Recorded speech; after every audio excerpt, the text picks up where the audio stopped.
Hey everyone, क्या हाल चाल सबके। I hope you all are doing absolutely fine and आप लोग अपना बहुत अच्छे से ध्यान रखते होगे because festive season is around and followed by the ICAI examination. But कोई नहीं, हम लोगों को अपनी हेल्थ को भी अच्छा रखना एंड पढ़ाई भी बहुत अच्छे से करनी है। So we were on the chapter audit committee and corporate governance and हम लोगों ने 7 टॉपिक्स जो थे वो कंप्लीट कर लिए थे। अभी जो 8th वाला टॉपिक है ना, ये आप देखोगे इंस्टीट्यूट ने कितने सारे पेजेस में दे रखा है, बट टेंशन बिल्कुल नहीं लेनी है। I am here with the solution to this. बहुत ईजी सा टॉपिक है बट ये इतना ज़्यादा पैराग्राफ फॉर्म में है ना, तो इसलिए बहुत डरावना लग रहा है। तो मैंने क्या किया है ना, मैंने कुछ कुछ पॉइंट्स जो मुझे लगे थे उसको मैंने हैंड रिटन नोट्स में कर लिया। प्लीज़ राइटिंग पे मत जाना, बहुत जल्दी जल्दी में मैंने ये नोट्स बनाए हैं, तो हो सकता है ये आपको ऐसे समझ नहीं आए, बट मैं यहाँ बोलूँगी समझाऊंगी तो डेफिनेटली समझेगा। तो पहले तो आप हेडिंग समझ लो। What is the heading of this topic? Heading है role of auditor in audit committee and certification of compliance of conditions of corporate governance. अब जो ऑडिटर है वो जाएगा जाएगा ऑडिट करने। वो क्या देखेगा कि ऑडिट कमिटी जो है वो अपना रोल ठीक से कर रही है या नहीं कर रही है। ठीक है, तो वो इस चीज़ के लिए देखेगा कि जैसे आपको पता है कि ऑडिट कमिटी एक तो आपका एलओडीआर रेगुलेशंस के अंडर होता है, कंपनीज एक्ट 2013 को 13 में होता है। तो अब दोनों ही रेगुलेशंस में क्या होते हैं, बहुत सारे यू नो नेसेसिटीज़ होती हैं, या फिर जैसे एलओडीआर रेगुलेशंस की काफ़ी सारी कंप्लायंसेस होती हैं जो ऑडिट कमिटी को फॉलो करना चाहिए। तो इसी चीज़ का जो ऑडिटर है वो क्या करेगा, सर्टिफिकेशन करेगा। ठीक है, तो ये जो है हम यही देखेंगे कि ऑडिटर को क्या क्या चीज़ें देखनी होगी, क्या क्या चीज़ें वेरीफाई करनी होगी, जिसके बाद में वो ये सर्टिफाई कर पाएगा कि क्या जो ऑडिट कमिटी है उसने सारी की सारी कंडीशंस के साथ में कंप्लायंस किया है या नहीं किया है, किसके, कॉर्पोरेट गवर्नेंस के। मैं इसको फिर से रिपीट कर रही हूँ, कॉर्पोरेट गवर्नेंस का मतलब क्या होता है। कॉर्पोरेट मतलब होता है लार्ज एंटिटी। गवर्नेंस का मतलब क्या होता है, मैंने आपको कीवर्ड्स याद कराए थे, अथॉरिटी, डायरेक्शन एंड कंट्रोल। तो जब एक लार्ज एंटिटी पे क्या क्या एक्सरसाइज होता है, एडीसी, अथॉरिटी, डायरेक्शन, कंट्रोल, उसको कॉर्पोरेट गवर्नेंस कहते हैं। ठीक है, तो अब हम लोग स्टार्ट करते हैं कि वो जो ऑडिटर है वो कैसे प्रोसीड करेगा। तो ये देखो, जो ऑडिटर है उसको राइट होता है कि वो ऑडिट कमेटी की जो मीटिंग है उसमें जाए। ठीक है, तो ऑडिट कमेटी की मीटिंग में वो जाता है और उसको उसके पास ये राइट होता है कि उसको सुना जाएगा। अगर ऑडिटर को लगता है कि उसको किसी टॉपिक में बोलना चाहिए तो he has full right to be heard. लेकिन ऑडिट कमेटी की मीटिंग में ऑडिटर के पास में वोटिंग का राइट नहीं होता। ऑडिटर को ये इंश्योर करना होता है कि वो जो है वो कम्युनिकेट करे frequently and openly with the audit committee, जो भी की अकाउंटिंग और ऑडिटिंग इश्यूज हैं और जिसमें ज़्यादा रिस्क है किसका, मटीरियल मिस स्टेटमेंट का। ठीक है, तो ये 2 पॉइंट्स मैंने आपको बता दिए। मतलब हुआ मटीरियल मिस स्टेटमेंट। तो ऑडिट ऑडिट कमेटी में जब ऑडिटर जाएगा ऑडिट कमेटी की मीटिंग में, तो उसको एक तो सुनने जाने का उसके पास में पूरा राइट है and he has the right to communicate. He must ensure कि वो जो की मैटर्स हैं जिसमें ज़्यादा रिस्क है मिस स्टेटमेंट का, उसके बारे में वो डिस्कशन करे। साथ में ऑडिटर की ये ड्यूटी है कि वो खुद तो नहीं करेगा, असिस्ट का मतलब होता है हेल्प। ठीक है, तो ऑडिटर की ये ड्यूटी है कि उसको एक सिग्निफिकेंट कंट्रीब्यूशन देना चाहिए असिस्ट करने में और एडवाइस करने में ऑडिट कमिटी को कि वो कैसे जो है कॉर्पोरेट गवर्नेंस को और अपने रोल को और ज़्यादा इम्प्रूव कर सकते हैं। इसी तरह से ऑडिटर को असिस्ट करना चाहिए मैनेजमेंट को भी और ऑडिट कमिटी को भी, जिससे वो अपने फंक्शंस की इफेक्टिवनेस और एफिशिएंसी को इंक्रीज कर सके। ओके, तो ये जो आप पूरा देखोगे ना, इसमें यही सब है कि बहुत सारी कंडीशंस दे रखी हैं, तो ऑडिटर को यही चेक करना है कि वो हुई हैं या नहीं हुई हैं। तो ये सब इसमें है। ये मैंने आपको ये जो 3-4 पॉइंट्स बनाए थे उसमें मैंने समराइज कर दिया। सारे कीवर्ड जो की पॉइंट्स थे वो मैंने वहाँ नोट डाउन कर दिए। अब फर्स्ट वाले टॉपिक में क्या है, अब इसी की ना सब पार्ट्स इन्होंने दे रखे हैं।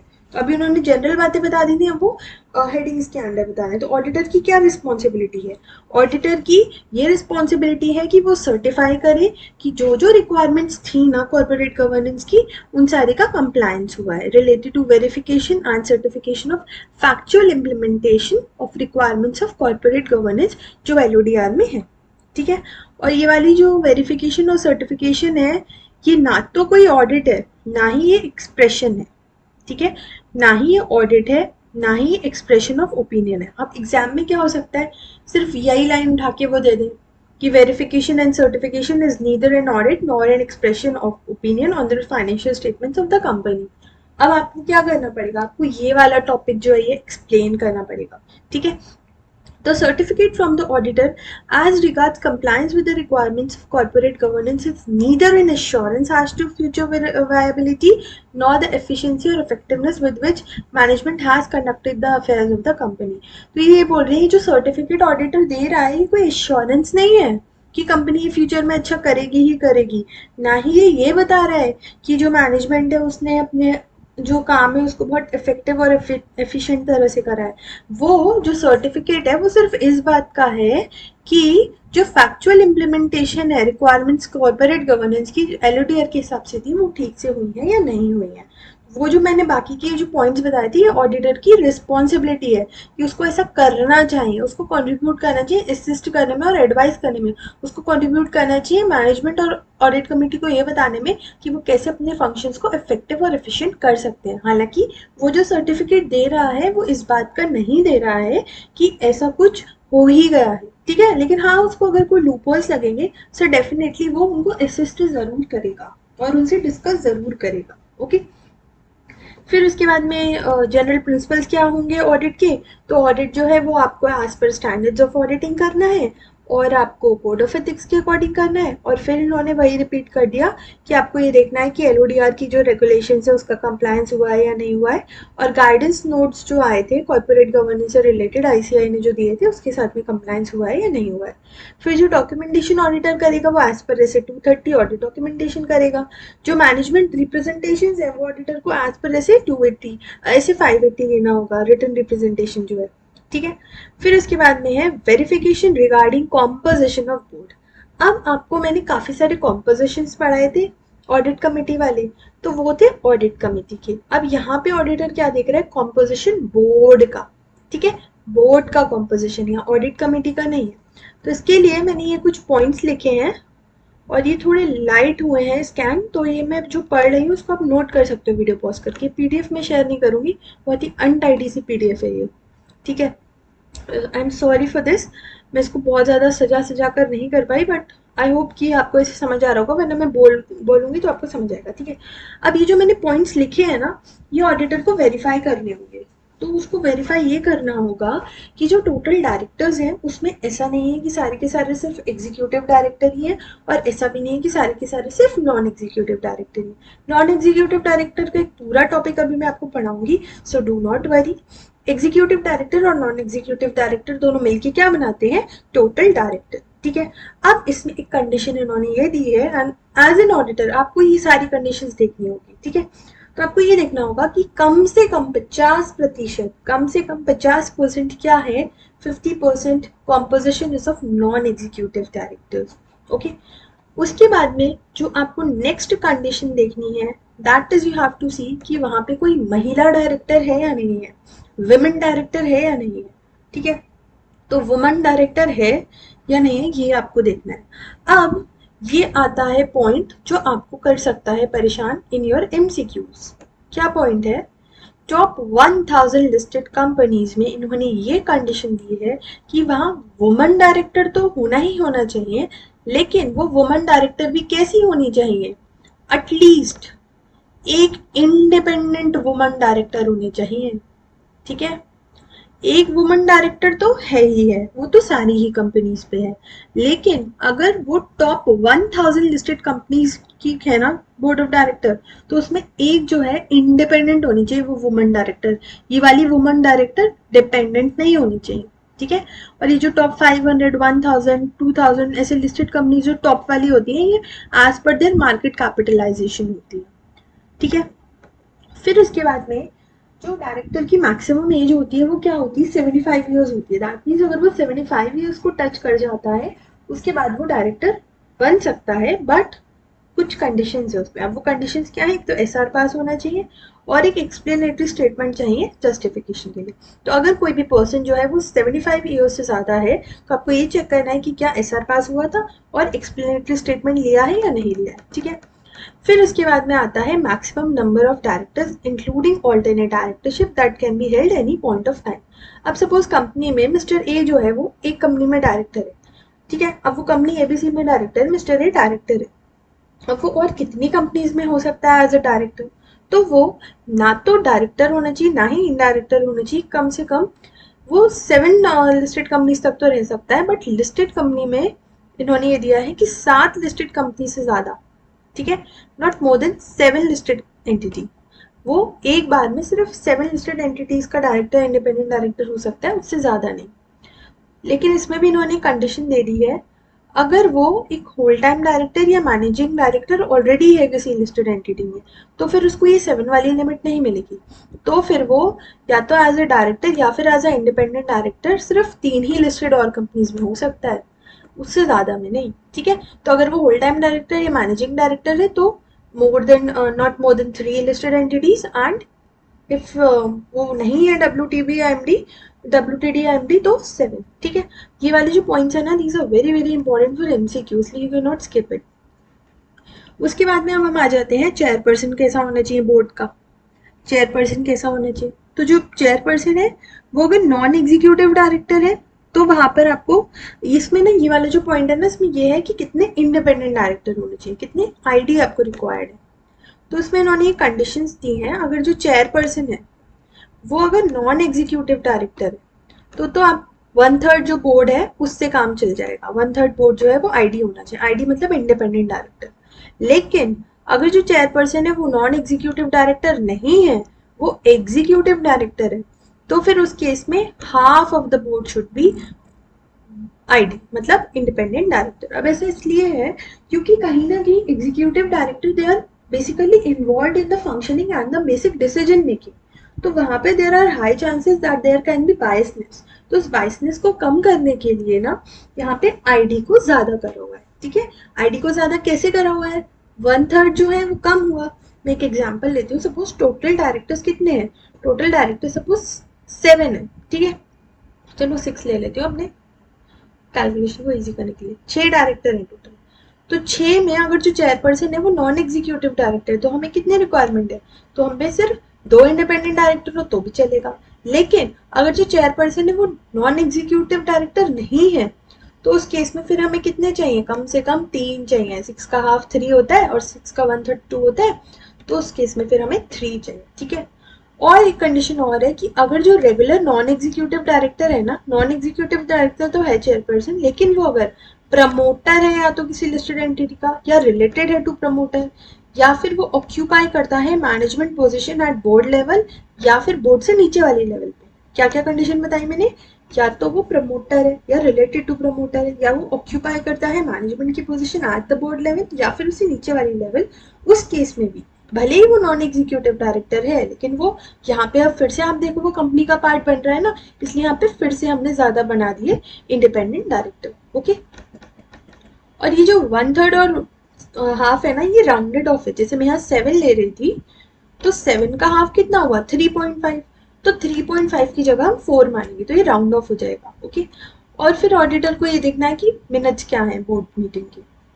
अब इसमें कंडीशन इन्होंने कुछ और दे दी, ये एडिशनल पॉइंट्स हैं, 2 एडिशनल पॉइंट्स क्या है, जो बोर्ड ऑफ डायरेक्टर है 2000 लिस्टेड एंटिटीज के, they should not be less than 6 directors, मतलब 6 तो होने ही होने चाहिए, उससे कम नहीं चलेंगे total directors, okay. And for top 500 listed entities chairperson जो है वो नॉन एग्जीक्यूटिव डायरेक्टर ही होना चाहिए और वो रिलेटेड नहीं होना चाहिए ना तो मैनेजिंग डायरेक्टर के और ना ही सीईओ के, ठीक है। फिर इसके बाद में अगर लिस्टेड कंपनी के पास में स्पेशल राइट इक्विटी शेयर्स है ना, तो यहाँ पे फिर से इन्होंने क्या दे दिया, हाफ कॉम्पोजिशन कैसी होनी चाहिए इंडिपेंडेंट डायरेक्टर की। तो ये सारी की सारी चीजें अगर मैं ऑडिट करने जाऊंगी तो मैं वहाँ वेरीफाई करूंगी। तो यहाँ पे आपके सारे पॉइंट्स जो है वो कवर हो गए, ओके। आप इसको रीड कर लोगे, आपको एक एक पॉइंट मिल जाएगा। और जो मार्केट कैपिटलाइजेशन है ना वो इमीडिएटली प्रीसीडिंग फाइनेंशियल ईयर वाला है, ठीक है। अब हम आते हैं 8.6 पे। इसमें क्या बोल रहा है, limited review of the audit of the all the entities whose accounts are to be consolidated with the listed entity. एक बार मैं रिकैप करा देती हूँ। अभी तक हमने क्या देखा, ऑडिटर जो है वो ये सारी चीजें देखेगा। एक तो वो देखेगा क्या उसकी रिस्पॉन्सिबिलिटी, क्या प्रिंसिपल्स है, क्या डॉक्यूमेंटेशन है, कैसे मैनेजमेंट रिप्रेजेंटेशन लेगा, और फिर हमने डिस्कस किया था कि उसको वेरीफाई करना होगा क्या, composition of board of director.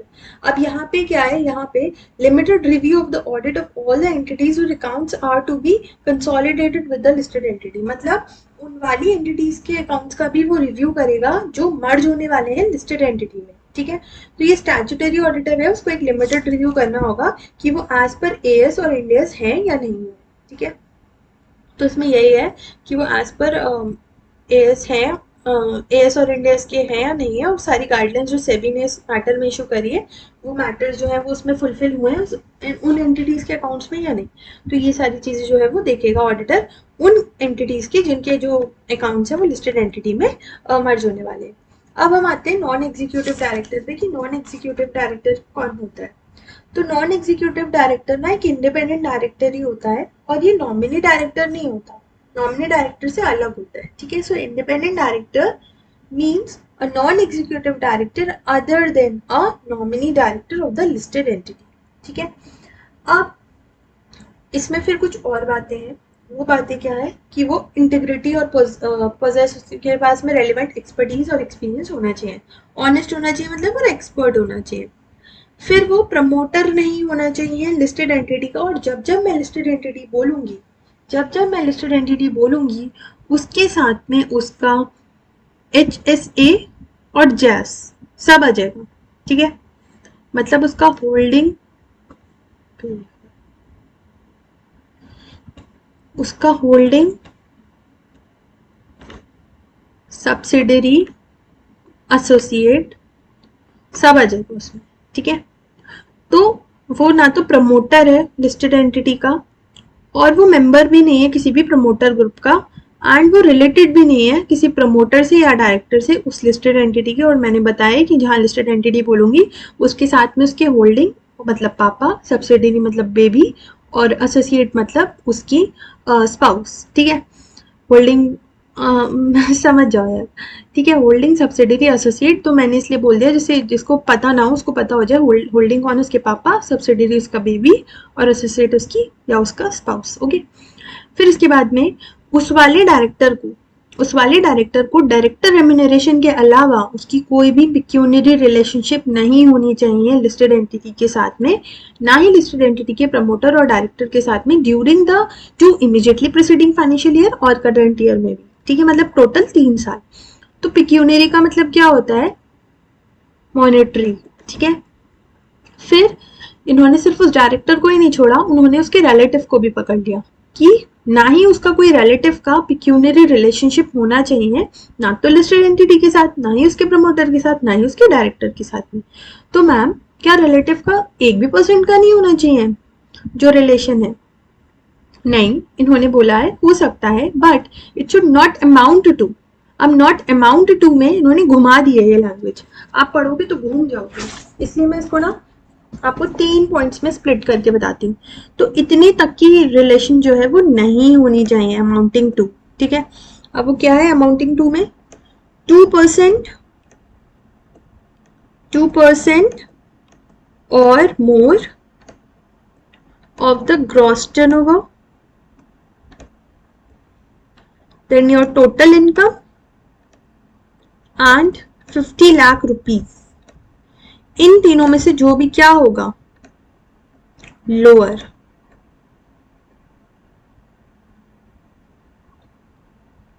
और ये जो 50 लाख है ना, ये प्रिस्क्राइब्ड वाली अमाउंट है, तो जैसे जैसे लॉ में बढ़ जाएगी तो जो भी प्रिस्क्राइब्ड वाली होगी वो। ठीक है, तो अमाउंटिंग टू मतलब इतना नहीं होना चाहिए, 2% इतने तक नहीं होना चाहिए, बेसिकली इतनी ज्यादा नहीं होना चाहिए, इससे कम हो सकता है, इसका मतलब मुझे तो यही समझ आ रहा है।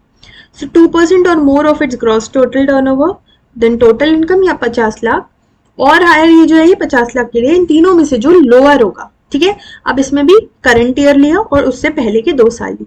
तो अगर ऐसा कुछ भी है, जैसे सपोज इस साल तो नहीं है लेकिन पिछले 2 सालों में से किसी साल जो रिलेटिव है उस पर्टिकुलर डायरेक्टर का, उसका रिलेटिव जो है, ठीक है, जो उस डायरेक्टर का रिलेटिव है उसने पिछले 2 सालों में इतने तक का पिक्यूनियरी रिलेशन कंपनी के साथ में बना रखा है, तो उस केस में फिर वो बंदा नॉन एग्जीक्यूटिव डायरेक्टर नहीं बन पाएगा। ओके, फिर उसके बाद में ये आया बहुत ही ज्यादा वाहियात पॉइंट, मतलब वाहियात मतलब बहुत कॉम्प्लिकेटेड, ठीक है, वैसे वाहियात नहीं है, ऑफ कोर्स लॉ मेकर ने बहुत सोच समझ के बनाया है, लेकिन इसको याद करने में आपको बहुत प्रॉब्लम होगी। तो इसके लिए भी मैं एक प्यारा सा अपनी हैंड राइटिंग में आपको बताऊंगी कि कैसे आप करो।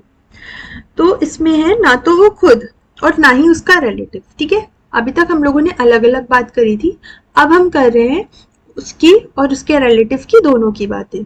क्या बातें कर रहे हैं? हम बात कर रहे हैं कि ना तो वो खुद ना ही उसका रिलेटिव, ना तो वो खुद ना ही उसका रिलेटिव क्या नहीं कर रहा है, होल्ड कर रहा है पोजीशन एज अ की मैनेजरियल पर्सनल या फिर एज एन एम्प्लॉय, ठीक है। तो ना तो वो खुद ना ही उसका रिलेटिव क्या नहीं कर रहा है, होल्ड नहीं कर रहा है पोजीशन एज अ केएमपी या फिर एज अ एम्प्लॉय। लिख लो यार प्लीज, ठीक है, ठीक है।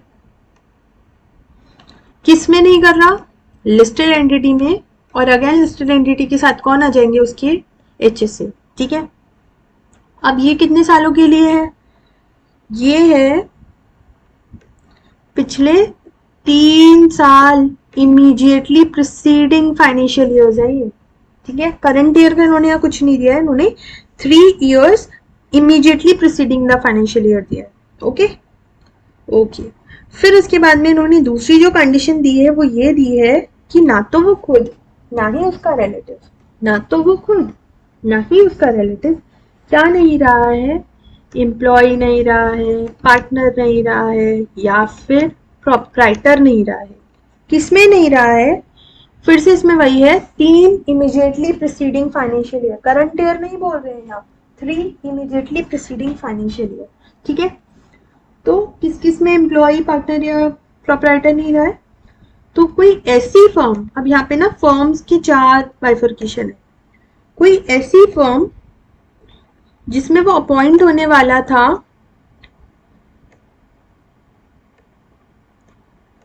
which is to be appointed, in which he is proposed to be appointed, मतलब कोई ऐसी फर्म जिसमें वो डायरेक्टर बनने वाला है, ठीक है, उसका वो एम्प्लॉय, पार्टनर या प्रोप्राइटर नहीं रहा है, जो कि क्या है, जो फर्म है, देखो, जैसे सपोज वो एबीसी का डायरेक्टर बनने वाला है, ठीक है।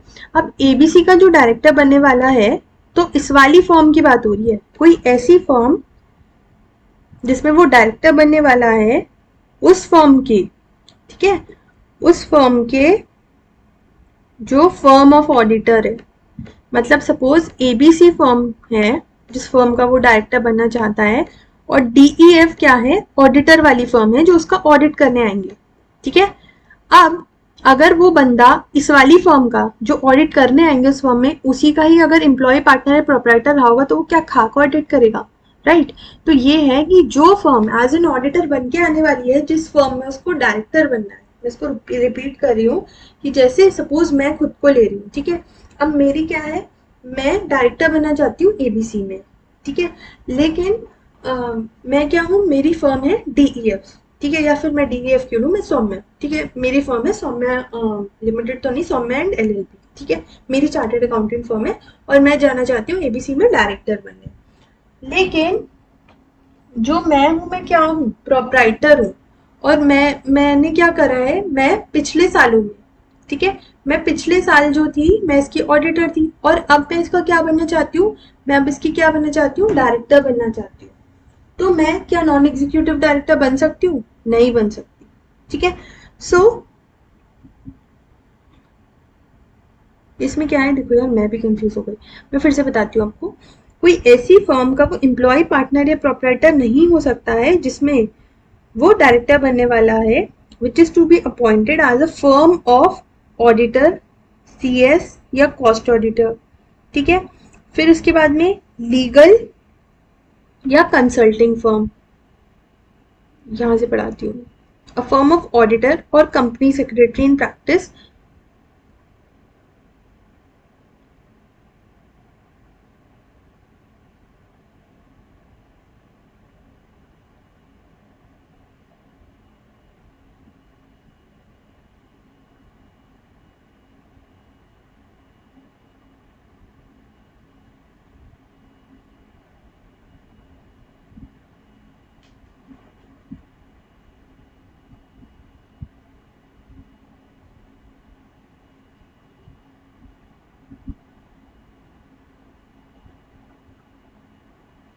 हाँ देखो,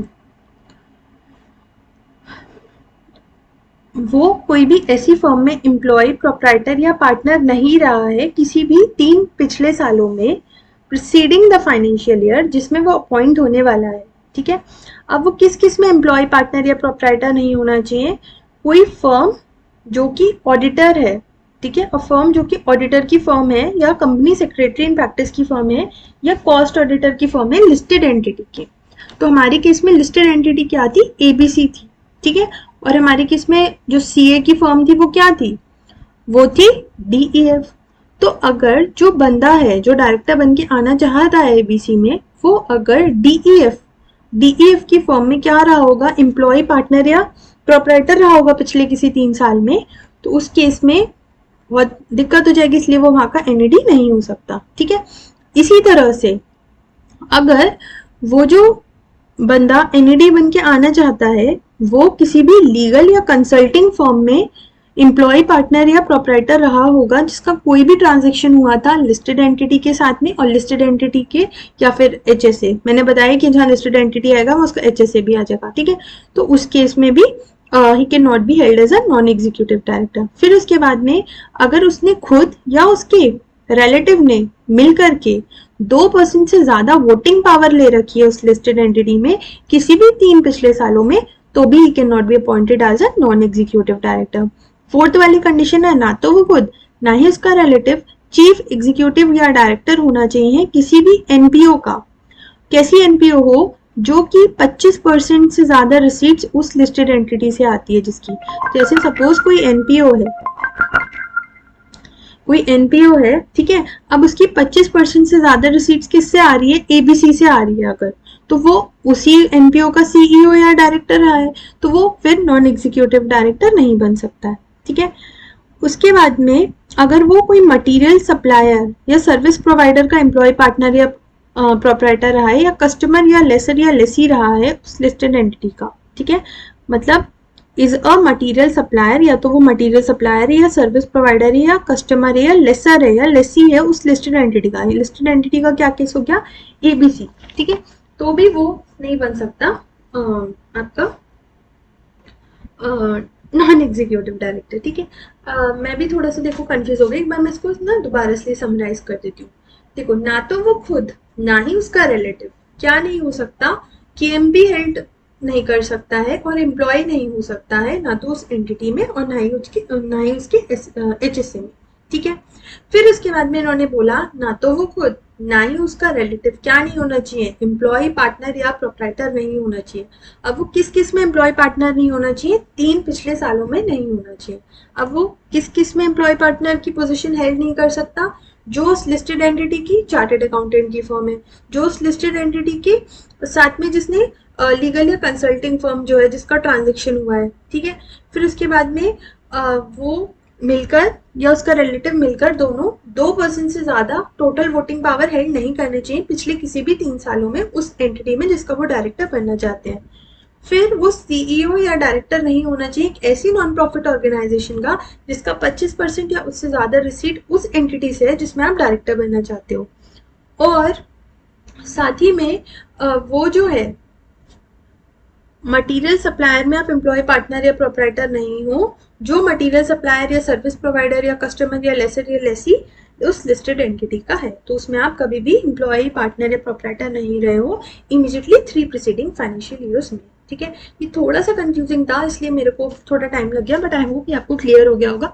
नहीं हुआ है तो एक बार रिवाइंड करके देख लो तो हो जाएगा, ठीक है। मुझे भी थोड़ा टाइम लगा था ये समझने में, बट 2-4 बार पढ़ोगे तो हो जाएगा। और ये ध्यान रखना ये 3 और 2 बहुत ज्यादा कंफ्यूजिंग है, तो यहाँ बड़े बड़े अक्षरों में लिख लो कि अभी तक हम टोटल 3 मान रहे थे, मतलब करंट ईयर इंक्लूड कर रहे थे, लेकिन यहाँ पे 3 जो है वो क्या है? IM, मतलब इमीडिएटली प्रीसीडिंग फाइनेंशियल है, IMPFY, ठीक है। तो ये बहुत ज्यादा इंपॉर्टेंट है, बाकी सब जगह टोटल 3 है, तो इस पॉइंट को बहुत ध्यान रखना और हाईलाइट कर लेना और लिख लो बड़ा बड़ा चाहे। फिर उसके बाद में वो जो डायरेक्टर है वो कम से कम 21 ईयर्स का होना चाहिए, और वो जो है वो who is not a non independent director of another company. अब ये क्या मतलब हुआ यार, not a non independent director? मतलब not a non independent director मतलब इंडिपेंडेंट डायरेक्टर नहीं है किसी और कंपनी का, on the board of which and non independent director of the listed entity is an independent director. मतलब वो किसी ऐसी कंपनी का इंडिपेंडेंट डायरेक्टर नहीं है जो कि जिसमें क्या है, एक non independent director independent director है। ठीक है, ये बहुत अजीब सा पॉइंट है, इसको रट लो, मेरे पास इसका एक्सप्लेनेशन नहीं है, I am really sorry. Okay, फिर उसके बाद में हम जल्दी से कवर कर लेते हैं अपना, या चलो यार ये इसमें बहुत टाइम लग गया 8th वाले में, 9th वाले टॉपिक से मैं नेक्स्ट वीडियो में बनाती हूँ। एंड अब मेरी कोशिश ये रहेगी, छोटे छोटे टॉपिक्स हैं तो जल्दी जल्दी करा दूँ। ठीक है, तो अब प्रोबेबली आपकी 1 या 2 वीडियो और बनेंगी आधे आधे घंटे की, या हो सकता है नेक्स्ट वीडियो में पूरा 1 घंटा स्ट्रेच कर दूँ। Okay, so that totally depends on the speed I am able to explain. But अगर आपको ये स्लो लग रहा है तो आप स्पीड इंक्रीज करके देख सकते हो। I hope I am able to make it clear to you. Okay, और अगर मौका लगा तो एक बार पूरा रिवाइज भी करा दूंगी, रिविजन वीडियो भी दे दूंगी। I am not sure about it, अगर मैं रिकॉर्ड कर पाई तो। Okay, so ending this video hair, and please I am really sorry, वो वाले पॉइंट में मुझे थोड़ा सा टाइम लगे एक्सप्लेन करने में, बट आई होप अब आपको समझ आ गया होगा वो। ठीक है, so ending the video here, thank you so much. और अगर हेल्पफुल लग रही हो मेरी video then please do like share subscribe my channel. Thank you.